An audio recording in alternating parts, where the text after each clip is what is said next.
welcome back. Today we're talking about Euphoria Season 2, Episode 7. The time has come, Lexi's play is here. And honestly, that was a fun episode. And this is a show that kind of takes itself a little too seriously sometimes. So it was nice to step back and just kind of like laugh at all the characters and then watch them laugh at themselves. So Lexi's play, a few things stood out at me. First, Lexi is bossy. You know, she was showing some sass. This was her time to shine. Also, initially when the play started, when, you know, they had the letters come out like Our Life, I thought, oh, this is cute. But then it turned into this whole like Broadway production. And it was just spectacular. From like, I was laughing, smiling ear to ear. Like, it was enjoyable.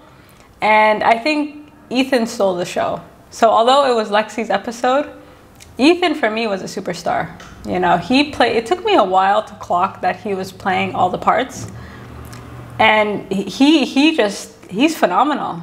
You know, he's an actor. Because they have him playing this boring boyfriend, and he is far from boring. Watching Lexi's play, I kept thinking the road to hell is paved with good intentions.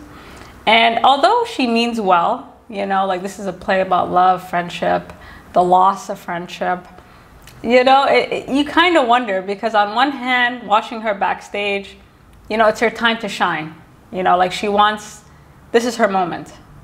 So on one hand, it's like this ode to friendship, and then on the other hand, there's that kind of line where in her, you know, although she means well, there is that other side where you're like, a part of her intentions is also, you know, to make a name for herself. Prove everyone wrong, right? She's someone who's always been overlooked. She's been in the background. She almost doesn't exist. And Lexi's play introduced us to a euphoria more powerful than drugs, which is fantasy, right? Like, I think fantasy is as powerful as any drug. And for so long, she's kind of lived in her imagination. She's in the background. Lexi, for a lack of a better term, is always watching. And now she's active. So after this play, she will now be an active member of society. Whether or not she'll be active in the way that she wants is the question. But for sure, she will never be invisible again. This episode laid out the foundations for what will be a crazy finale. And this is because since the start of the season, Cassie has been unhinged, right? So by the end of this episode, she's gone. And Cassie has been struggling with guilt, because I think ever since she got the abortion, she's felt useless. You know, she felt there's some regret. You know, she's not with her boyfriend anymore. So when she met Nate, he kind of, you know, it was at a bad time in her life.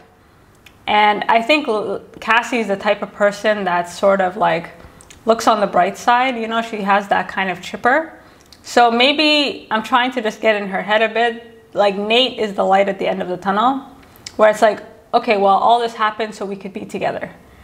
And, you know, like, it has to be for a reason. And when he breaks up with her at the end, I was actually really surprised. I didn't see that coming. I didn't think he would break up with her. There were a few signs that he didn't really care about her as much as she cared about him, specifically with the Tiffany necklace. Like, for Nate, it could be anyone. You know, he gave her a used necklace. Like, he doesn't really care. You know, he kind of moves through people because he can't be alone. Whereas with Cassie, she thought, okay, I went through hell and you're the light at the end of the tunnel. So the idea that she doesn't have a best friend and a boyfriend, like she's worse off than she started, like, it can't be for nothing, right? So she literally is at the end of this episode. She's about to turn into Carrie. Like, she has nothing to lose, right? The worst things have actually gotten worse.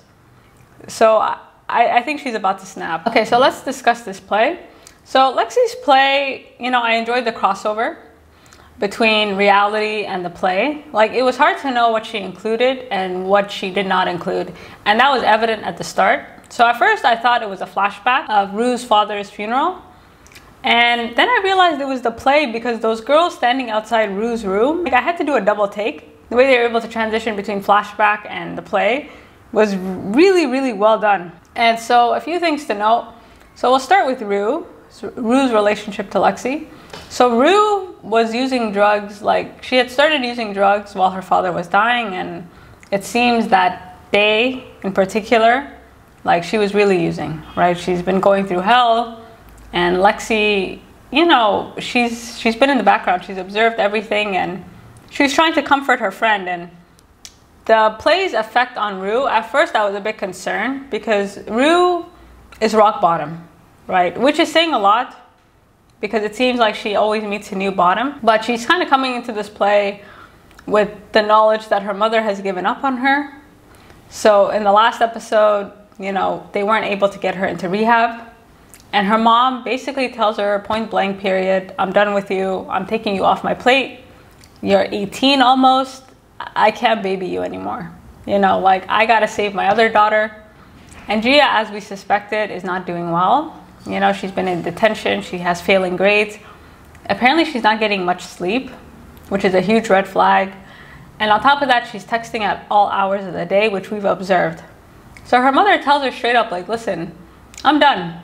And at first when her mother said that, I didn't know what to think. I was like, well, that's cruel. But, you know, her mother is also at a breaking point. You know, it was cruel to say, but, you know, it was, you know, she wasn't even pretending anymore like she could handle it. You know, at this point, Rue is beyond her capabilities. So her mother has given up on her. On top of that, her, you know, Jules is gone. And, you know, just a side note, when her mother was talking to her, I thought it was reverse psychology for a second. You know, I thought, like, maybe she's just trying to say this to get her, but I don't think it was. And her best friend Jules is gone, and it seems like there is no love lost. Like, it seems Rue in her heart, she's done with her. She still refers to it as a BS intervention, so she obviously doesn't understand, you know, that her friend was 100% correct in snitching her out. So there's this whole issue about the money. You know, I have a feeling, like, there's a theory on Twitter that Elliot is working for Lori. And I actually believe that to be true, because this is a whole storyline that could literally get her human trafficked. So what happened to those drugs? What happened with Lori? We don't really know, but all this to say, Rue is alone. And watching her watch this play, I think it was like a lifeline, you know, because there's how Rue sees herself and how Lexi sees her. So Rue sees herself as a bad person, someone who's not worth saving. She's always narrating her own demise, whereas Lexi was really sad at how their friendship ended, right? Like, she felt like Rue was her best friend. She had very positive things to say about her. And it's always interesting, like, there's what we think people think of us and what they actually think of us. And I think the contrast between their speeches, Lexi kind of reads her a speech called, you know, let this darkness be a bell tower. And I thought that was a very beautiful speech. And even Rue watching it was like, she remembered. And the point of it being like, let your hardships be your strength, right? Like, don't let this memory destroy you. And then you kind of compare it to Rue's sort of speech at her father's funeral. And this whole issue of memory, again, like, it's really interesting how we think people remember us, right? Because Rue, you know, as far as she's concerned, like, she's kind of burdened everyone with her problems. But she also underestimates the fact that, like, she's also made people happy. And I think, whereas, you know, she only thinks about the negative, whereas Lexi was like, you know what, as many messed up things as you've done, there's also a lot of good that you've done. And I think Rue watching that was like, you know what, maybe everything will be okay. And what Lexi and Rue share is not just the death of their father physically, but again, the memory of their father. And I really like that Lexi's play focused on positive. You know what I mean? Like, kind of emphasizing, like, with the good, there's also the bad, and we need to remember the good as well. As they were both kind of losing their loved ones, but to different sort of circumstances, they both had different ways of sort of coping with it, right? So with Rue, it was drugs. And watching Lexi try to bond with Rue through drugs was really interesting, because she clearly was trying to keep her best friend. You know, like, she was trying to appease her. She was trying to, but drugs didn't do it for her. You know, for Rue, the drugs worked to kind of push the memories away and, you know, like, kind of let her mind go free. Whereas with Lexi, when she did drugs, it was the opposite. Like, all the bad thoughts came, you know, rushing down. And so for her, her drug is fantasy. And fantasy is a drug, you know, and it is potent because you can actually create your own world. And this is something I relate to because, you know, for her to even construct this play, like, you really have to be in your own head. And what fantasy enables you to do, in a way, is similar to drugs. I think with drugs, Rue, you know, it pushes the bad thoughts away and she's able to be free. But with Lexi, the bad thoughts were at the forefront, you know. And the contrast between drugs and fantasy is really interesting because Lexi is someone who has always been on the outside looking in. And how much of that is her own doing is really the question, because, you know what I mean? Like, fantasy can be so potent that you can actually produce the same emotions, like good feelings, that, you know, a drug would. So the good feelings that Rue gets from drugs, Lexi's getting from fantasy, right? Because she's so deep in her own head that she's able to create scenarios that produce these kind of feelings of euphoria that kind of, you know, keep her optimistic and keep her going. So Lexi without Rue is sad. You know, it was hard to claim her as her best friend, especially when her best friend is just using her to pass, you know, these kind of drug tests. So Lexi was left with her sister Cassie, and her comparison to Cassie was really interesting because Cassie, you know, growing up, she was the more popular girl. She kind of, you know, things always kind of fell into place for her. And being sisters with someone like that, like, you're going to be pushed in the background. And there's this wonderful sequence of, like, this production was crazy. Like, the stage starts moving and she's like, well, I only have to wait 433 more days before, you know, I too look like Cassie. And again, you have these transitions between reality and the play. And, you know, her whole point in one day, you know, being like Cassie is more like waiting to be seen, right? Like, Lexi has, in doing this play, in part, her intention is to finally be the person in the limelight. And again, when you're sisters with someone like Cassie, it's almost impossible. We also get a glimpse into Lexi's relationship with Maddy, because Maddy and Cassie are best friends, but Lexi was also a friend. You know, like, watching this, it's clear that Lexi had some sort of connection to Maddy. And in her sister kind of blowing everything up, that does affect her relationship. Like, she's also kind of in the middle, right? Like, she has to side with her sister because she's her sister, but at the same time, she doesn't agree with what her sister did.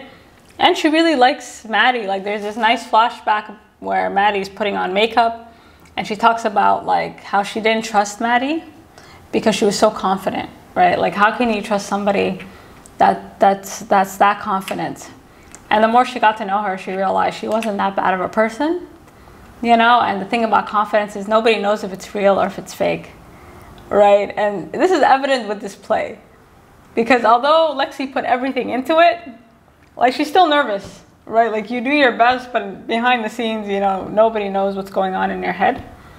And so again, Lexi's in the middle between her sister and Cassie. And we also get information about Cassie and Maddy.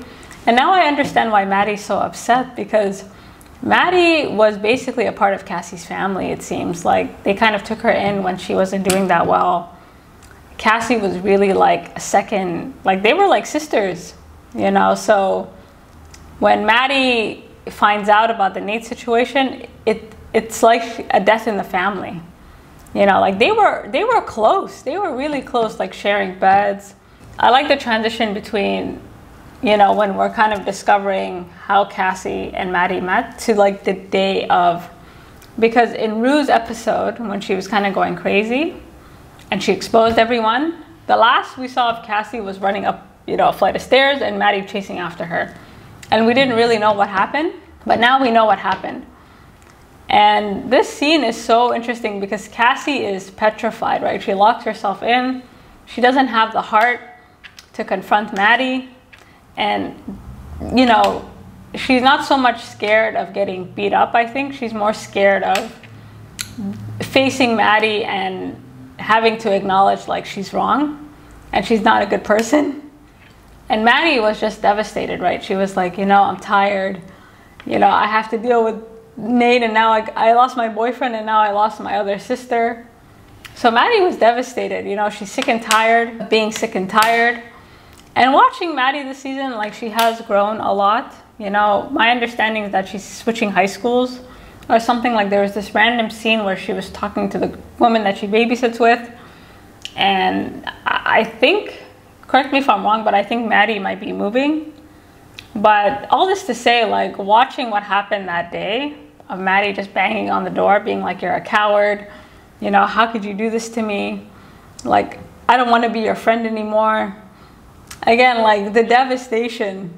And watching Cassie, like, you know, scared out of her mind when Maddy's banging on the door, it's such a contrast to how she is with Nate, right? Like, she keeps talking about how nothing he does can ever scare her. And there's this whole issue of control. Like, Cassie's strategy is essentially like, if I do everything you tell me to do, or if I put myself in a position where I'm essentially like your doll, you'll never leave me. And the thing about control is you can't really control everything. And Cassie sure as hell could not control her sister. And again, there's like how Cassie sees Nate and how Nate sees Cassie. Like, Nate is now man of the house and he's not doing a good job of adjusting to it. And there's a few scenes where he's dressing her up, and I really thought at some point, because he has this dream where Cassie is dressed up as Jules when she was with his dad, where I thought, like, did he dress her up in the same way? You know, again, like, it was really hard to tell with this episode, like, how much of it was what was going on inside the person's head, or how much of it was like a flashback, you know? So especially with Nate's dream, like, we know it was a dream, but we're not sure like where these images were coming from. And so Nate is still suffering, you know, he's kind of going through the motions, but nothing is really bringing about any type of joy. Whereas Cassie thinks, you know, I found the man, and she loves to be loved. So the love she was getting from Maddy, she's now getting from Nate, but by the end of the episode, not anymore. And there's a scene where she leaves the auditorium and she's looking into the mirror and she's smiling. And I thought she was gonna come back and like burn the place down, because there was a few scenes where Cassie, like, I literally thought she was backstage. Like, you know what I mean? Like the scene, the transitions were like, they kept teasing you with the fact that Cassie is definitely gonna go back there and, you know, kill Lexi. But that scene of her looking in the mirror and just like crying and trying to keep her composure, like you can sense that she knows the end is near. Like, this play is exactly as bad as it looks, and there's just no coming back from it. And again, like, Nate was very reassuring up until that final scene. And that final scene with Ethan, and it just turned into like a show-stopping, like, you know, like that final scene of like the boys in the locker room was the best part. Like that was like, I watched it twice and I was smiling ear to ear every single time. And what's worse is like everybody in the audience was looking at Nate, right? They were looking at him for a reaction. And his reaction was so weird, right? He leaves and he's like, well, that was homophobic. And I don't know what Nate is going through. Like, he's like, it was not a reaction you would expect from him, you know? And he just breaks up with her. He says, you know what, we're done. She's your sister. Pack your shit and leave. And I'm not sure if he was offended that her sister was the one who did the play, or the fact that she's sisters with someone who would, you know, present such a homophobic play. Like, I wasn't sure like why Nate was pissed off. Like, it wasn't very clear. But whatever the case, Cassie was done.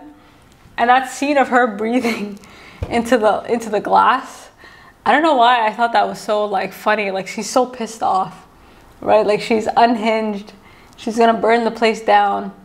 I don't know, like she's done. Okay, so before we conclude, I want to talk about Fez and Lexi. So Fez and Lexi have gotten quite close, and I actually prefer Lexi's connection to Ethan than I do with Fez, but that's a whole other conversation. But, you know, there's this scene, like, Fez's timeline is very unclear, because we see him preparing to go to Lexi's play. You know, he's getting his shirt steamed, and this is the first episode I saw Faye as a human being. Like, she was actually likable, you know, and I was kind of hoping that she would tell him, like, something's wrong. But Lexi's sending him a text saying, you know what, I got you the best seat.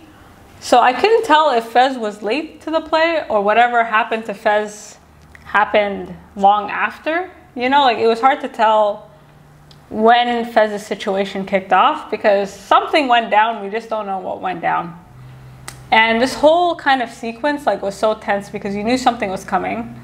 Ash knew something was coming. Like I thought he was gonna slit Custer's throat like that. Because at this point, the issue with Fez is that apparently the police know that he has something to do with Mouse's death. And I don't know, I've always felt this air of uncertainty around Fez. Like he's either going to jail or he's gonna be killed. Like something bad is gonna happen. We just don't know what. And yeah, so that's how the episode ends. But it seems like, I don't know, like it seems like the only person offended by this play is Cassie. Like everybody else seems to have warmed up to it a bit. But Cassie and Nate were not having it. But overall, this was very fun. And you guys let me know what you think, and until next time.